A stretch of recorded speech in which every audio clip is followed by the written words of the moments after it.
Hi, and welcome to another episode of Hot Takes with me, the Silver Fox.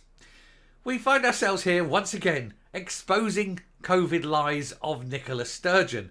A senior civil servant has revealed exactly when she sent out the email telling people not to delete the WhatsApp and other media messaging. Please don't do it, she said, and it was a lot earlier than people have previously tried to claim. Sturgeon famously refuses to answer whether she knew about these and whether she deleted or not. She's saying it's secret, and it clearly isn't. Even the inquiry said it's not secret, you can talk about it. But she tries not to, because she cannot admit that she has deleted them after she was told not to. That would be contempt of court and would indeed be a crime. And so she's maintaining radio silence on this particular front. But we all know she's deleted everything, because she doesn't want to go to jail. Guilty in the eyes of the public, if not in the eyes of the court. But we'll take a look at this, see what more lies are being exposed by Cranky and all the others, I suppose, as yet more truth is revealed and more lies are exposed. Here goes. So, Nicola Sturgeon COVID claims questioned as new emails show civil servants were warned in 2021 not to delete correspondence. Nicola Sturgeon COVID claims. Can we just change that to Nicola Sturgeon's outright barefaced mendacious lies were questioned? Because that's effectively what they're saying. Because that's effectively what she's done. She has lied. Shocked? I'm not. She lies all the time. Anyway, those leading the COVID pandemic response in Scotland, including former First Minister and Clinical Director Jason Leach, have been accused of deleting messages, despite advice being given back in 2021. And yet there they are, trying to claim that they didn't get this, and they're all bullshitting their way out of jail, effectively, you know. And I'm just looking at that picture, and I'm thinking that could be Paul McCartney, couldn't it? Only, obviously, without the talent and the popularity. Questions have been raised about why key figures during Scotland's pandemic response allegedly deleted their COVID WhatsApps following the release of 2 new emails, which confirmed that civil servants were warned about keeping their correspondence back in August 21, well earlier than what she has claimed in the past. And of course, she's not answering whether she's deleted them or not, because she knows if she has, it's contempt of court, and if she hasn't, she's going to jail because of what's on there. I think she'd rather face a bit of contempt than a bit of life imprisonment for mass murder, potentially. And allegedly. Former First Minister Nicola Sturgeon was among those accused of wiping their messages about the pandemic, despite a do not destroy order being sent by both COVID inquiries. She refused to say 4 times when questioned in October about whether she did so or not, which means, of course, if she can't say she didn't, she undoubtedly did.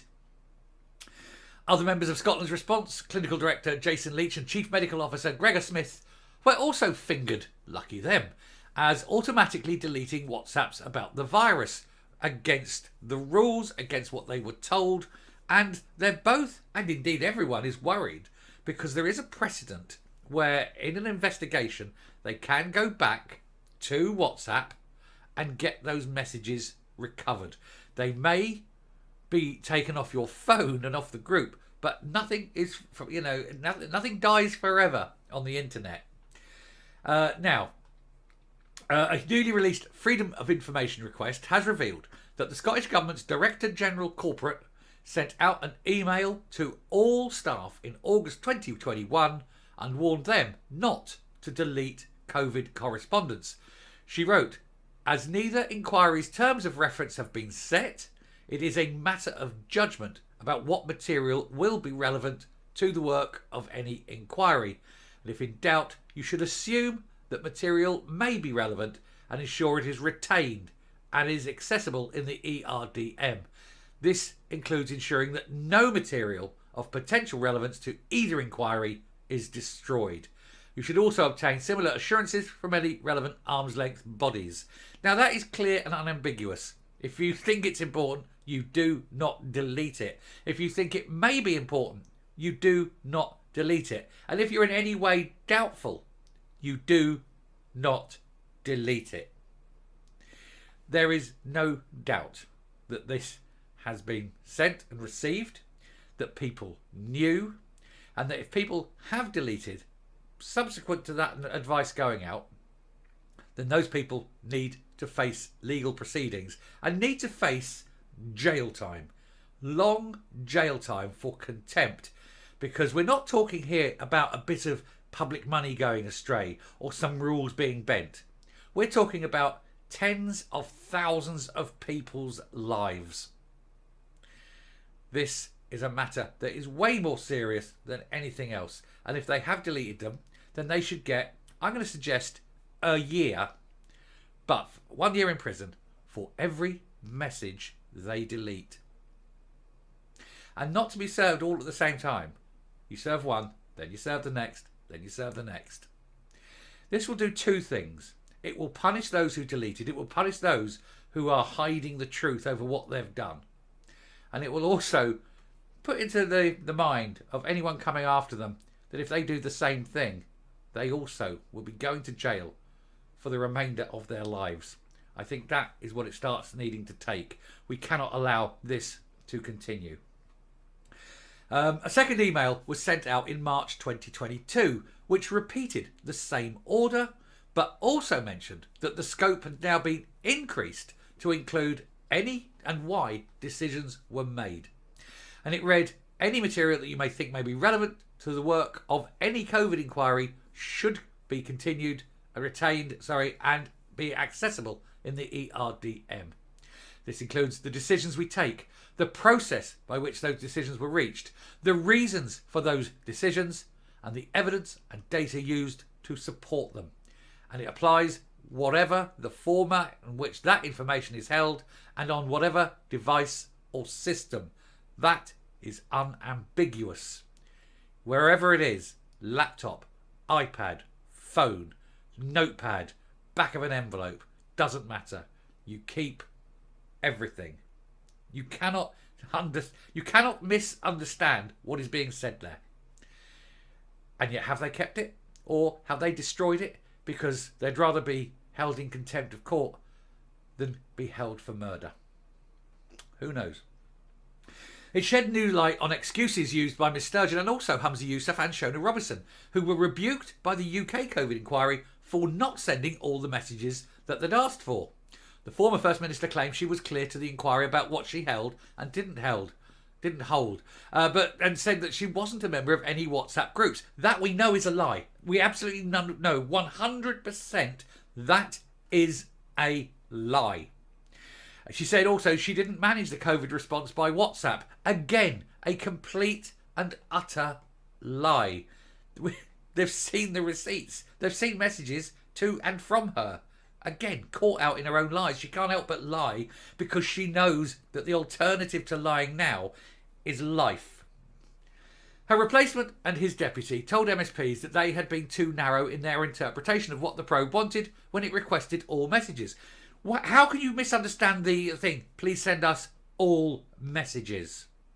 How can you change that and go, I don't understand what they mean by all messages?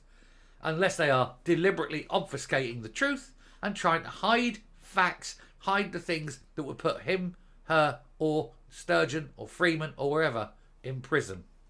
I think we know the answer to that one without saying it.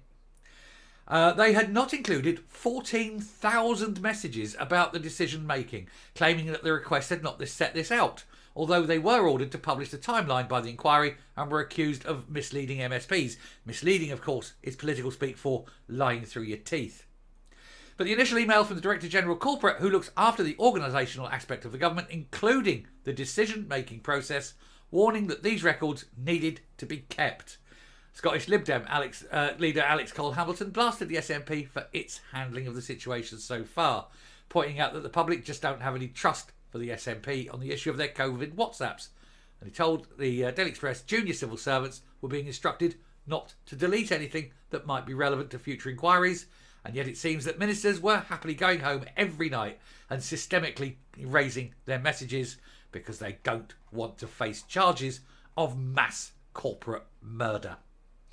on the scale of thousands upon thousands of people. They'll make Shipman look like an amateur. Coming up. There is a saying that 3 can keep a secret when 2 of them are dead. The trouble for Nicola Sturgeon is all these lies she keeps telling to try and escape any kind of retribution or punishment or accountability will keep unravelling, because there's far too many people involved, and all it takes is to threaten them with long-term imprisonment for them to spill the beans. People start at the bottom when you're investigating and say, tell me who's higher up and we'll let you go. Then you get to the next level. Tell me who's above you and we'll let you go. And all the way up. And eventually you get to the upper echelons. You get to the Nicola Sturgeons, the Gene Freemans. And they've got no one that they can offer up. They are the top of that pyramid. And they should be the ones going to jail for everything that happened beneath them. Ultimately, they're responsible.